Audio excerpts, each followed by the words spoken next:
Vai lá, Elias. Marcos, aproveitando que a gente está falando aqui de futuro, né? A gente tem uma eleição presidencial ano que vem e é evidente que pode acontecer uma mudança drástica, até porque hoje a gente enxerga a política como binária, né? Ou é um lado ou é o outro, a gente não consegue ainda enxergar um campo de centro. E falando de futuro também, né? Vocês estão organizando, de certa forma, como será esse impacto político no ano que vem, no sentido de que aguarda-se somente a negociação do tarifaço, dando tudo errado, né? Ou seja, não conseguindo reverter o tarifaço e etc. Qual é para onde vocês estão apontando para o futuro? E se o impacto eleitoral no ano que vem gera muito impacto para vocês, no sentido de existem dois planos já olhando para 2026? Existe plano além do tarifaço? Como vocês enxergam isso? Olha, nós trabalhamos numa mesma estratégia, estamos ajustando as nossas estratégias para focar na economia e menos política, né? Isso porque tem fatores ali, a gente vê a polarização tão forte no Brasil, a gente está vendo nos Estados Unidos também, que também vão ter eleições ano que vem, né, para o Congresso.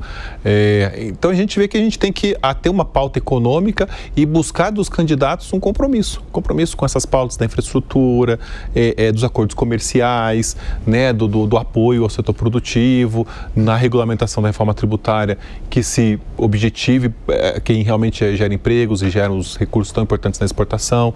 Então a gente acha que até ali a gente pode trabalhar. E uma coisa que a gente sempre faz é reconhecer, né, os esforços de quem hoje está envolvido. Como da mesma forma que a gente falou que reconheceu o trabalho do ministro Favro, a gente reconhece o trabalho da Frente Parlamentar da Agropecuária, a gente tem parlamentares muito estratégicos. Hoje até brincaram que o deputado Arnaldo Jardim fala em aposentadoria, né? Alguém falou assim, não, você não pode aposentar não, me desculpe, o deputado Arnaldo Jardim, poxa vida. Ele conversou com a gente na semana passada aqui. Que conhecedor do agro que ele é absurdamente inteligente, ele é assim, é de uma experiência. Se tem uma pessoa que pode abraçar essa ideia de colocar o orçamento da infraestrutura no orçamento público de um jeito muito mais estratégico, né? É um parlamentar como o Arnaldo Jardim. Então ele foi homenageado no nosso Coffee Dinner Summit em julho desse ano. Então a gente dá espaços para que eles, o Lupion tem feito, né, um trabalho muito forte, né, a favor do setor, Tereza Cristina. Então assim, a gente tem que reconhecer os esforços. Aí ali não olhar para a questão partidária, né? Porque a gente viu, por exemplo, o café na cesta básica, nas discussões da reforma tributária, a gente conseguiu colocar todos os tipos de cafés dentro da cesta básica. O café verde, os cafés industrializados e os cafés que exportam. E por que isso foi importante? Porque a cesta básica, no conceito novo da cesta básica, é produtos prontos para consumo. E o café verde, ele não é pronto para consumo. Só que se ele não estivesse na cesta básica, ele tem incidência de IBS e CBS, ia ter acúmulo de todos esses créditos. Por quê? Industrializado está na cesta básica, exportado está então, seria zero na saída, de todas as formas. Então a gente tem um acúmulo enorme de créditos. Foi o Reginaldo Lopes, que é relator na Câmara, que nos ajudou a colocar. E ele é partido, né, do atual governo. Então a gente tem que achar quem realmente está comprometido com a pauta. Se está comprometido com a pauta, tem desenvolvido um bom trabalho, é esses que a gente tem que, né, com os nossos associados nos seus respectivos eventos, né, dar algum apoio em termos de exposição, né, das ideias. Alex? Marcos, a gente tem um problema aqui que não só está relacionado ao café, ao agro e ao Brasil, né? A gente está comentando aqui sobre eleições e aí eu entro no aspecto econômico. Nós estamos aí nos juros altíssimos, né? Os maiores patamares dos últimos 20 anos, uma Selic a 15%. Inflação, embora esteja caindo nas últimas semanas, continua no patamar muito alto. E tudo isso, eu quero voltar àquela pergunta que eu fiz anteriormente para o senhor em relação à capacidade de crédito, não só por esse programa que o governo Lula está construindo, mas a capacidade de crédito atual. Como estão, de fato, a situação financeira dos produtores, né? Não colocando, de fato, a questão do tarifaço, que ainda, como você comentou, está em xeque, tem dúvida, mas a situação atual é dificultosa, é uma situação em relação aos preços que você tem colocado praticados no mercado internacional, eles ganharam de fato dinheiro com isso. Como que está a relação de alavancagem, dívida, não só a operação que você comentou muito bem, industrialização, mas agora focando especificamente no lado financeiro, Marcos? Não, perfeito, Elias. A gente tem visto que nesses patamares de preço das últimas safras, o produtor ele conseguiu se capitalizar. Claro que não pode generalizar, porque aquele produtor que foi afetado pela geada, ele teve prejuízos econômicos, das ondas de temperatura altas, ele teve prejuízos econômicos, mas em geral ele conseguiu se capitalizar. Tanto que um dos motivos da comercialização esse ano ter sido tão lenta é porque o produtor estava capitalizado.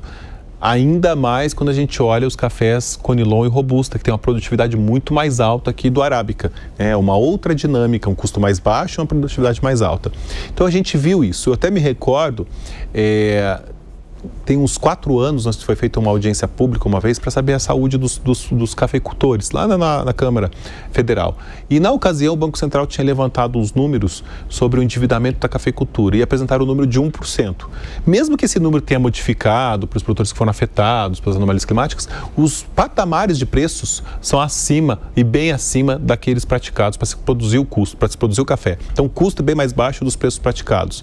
Então a gente entende que o produtor está capitalizado, apesar de todas as dificuldades, de todos os problemas que ele enfrentou. Então isso também é uma fortaleza que ele tem hoje em poder fazer novos investimentos. Os juros extremamente altos, isso machuca. E no caso do café, a gente pode dizer o seguinte: quem passa por maior dificuldade, né, obviamente o produtor sempre ele é o sustentáculo da sustentabilidade de tudo, mas a gente tem que olhar tanto a indústria, porque muitas vezes o preço subia da matéria-prima, e veja, está subindo novamente na bolsa, né? A gente falou dos 3,20, mas ele não pode repassar no supermercado. Ele já tem uma política de estoque, né? A questão da inflação. Então, os próprios próprio supermercado ele tem as suas resistências, né, de aumentar, é mais gradual, né? Então, muitas vezes fica em apuros. No caso do exportador, também é sério, porque volatilidade é alta e o mercado faz muitos anos ele está invertido. Ou seja, o futuro ele é mais barato do que o presente. Então, aquela fórmula de fazer a operação futura, né, de você vender porque o futuro vai estar mais caro e você faz aquele arbitragem, está tudo em xeque. Você tem que ter outros mecanismos para uma trade ganhar recursos, ganhar dinheiro na sua operação. Juros altos combinado com o mercado invertido. Então, é uma fórmula que desafia o modelo clássico, né, de uma trading, né?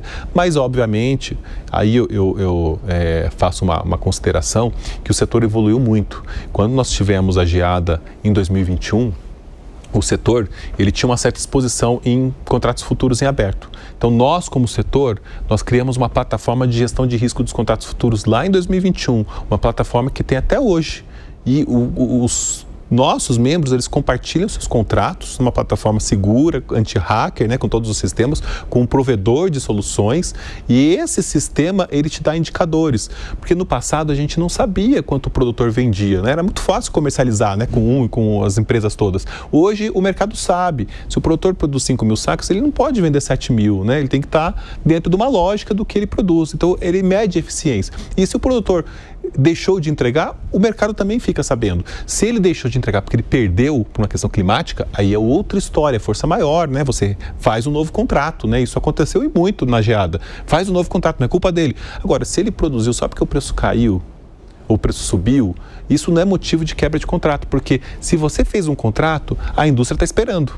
Você tem toda uma cadeia montada. E se tem uma coisa que o Brasil tem à frente dos nossos concorrentes, o Brasil entrega a qualidade que foi contratada no tempo certo, no tempo e na qualidade correta. Então, assim, a gente tem credibilidade na exportação, a gente não tem quebra de contrato, é muito pontual. Então, a gente achou que naquele momento, 2021, a gente precisava fazer algo a mais para que o Brasil não perdesse esse parâmetro de credibilidade. Então, a gente criou essa plataforma e hoje o setor, ele é menos exposto do que ele foi em 2021, porque ele tem mais parâmetros para fazer gestão de risco. E o setor financeiro gosta, poxa, a cadeia do café faz gestão de riscos.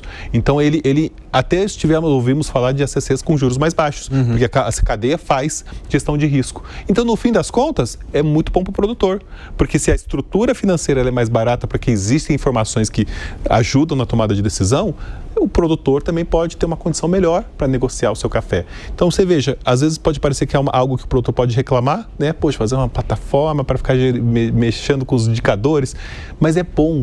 Quanto mais cadastro positivo a gente tiver, quanto mais gestão de risco a gente tiver, mais profissionalismo para a cadeia. Então, todo esse cenário que você coloca nos preocupa, né? Porque além dos juros serem altos, a expectativa de contas públicas, ela não melhora, né? A gente, pelo contrário, né? A gente vê informações, o próprio tarifaço, né? Impacta para que as contas públicas sejam uma ameaça maior do que ela já é.